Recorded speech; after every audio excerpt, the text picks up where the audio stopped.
Good morning. Your wife is going to be the president. 2 years ago, I was in Guadalajara, here in the Centro Universitario de Ciencias Sociales y Humanidades, attending a political science congress. One of the last lectures was about the participation of women in the Mexican politics and the government decisions. Before I went to it, I was thinking that it would be strange for the audience, a female audience, to watch me. So what was my surprise?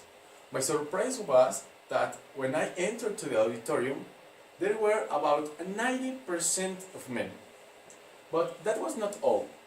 All the speakers were women, and the last one to participate had more experience in political work. She was in an important charge of the judicial power, and she was the first woman to get this job in Guadalajara. When she spoke, she had an angry position and she asked us, "Where are women?" Thanks for the men that are interested about us, but the audience was supposed to be full of women. I thought the same, and she continued, "We are alone, but if we are not interested in practicing the authority to occupy the government, we won't ever have the possibility to change our world, a world with a male design." The audience were in silence for a time. She made me think about the current status of the political participation of women in Mexico. This is not an issue to find guilt. This is a fact to start the action. We cannot wait longer. We must have to change gender inequality, because Mexico is great, strong, and amazing. But why am I concerned? By March of 2017, of the 193 countries in the world, only 16 are ruled by women. Mexico has never had a female president. Also, only 7 women have been governors in Mexico. The first, elected in 1979 in Colima. The advances are good, but slow.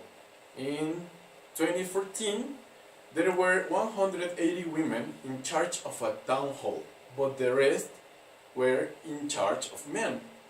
The total of town halls in Mexico are 2,462, and in 2016, the number of women in charge of a city hall increased to 346.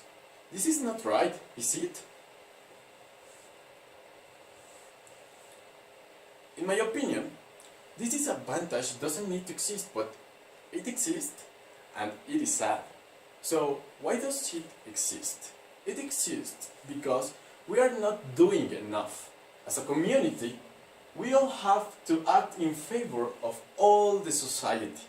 Mexico does not want to hear that women are still fighting for their rights.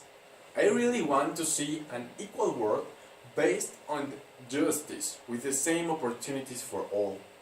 We are a team, a great team, that is tired of injustice. So we, as Mexican citizens, not as men or women, as Mexican people, can make the difference. Today, we do not have an excuse. We are our own power, and no one will take the opportunity of build a better country. No one. Thank you.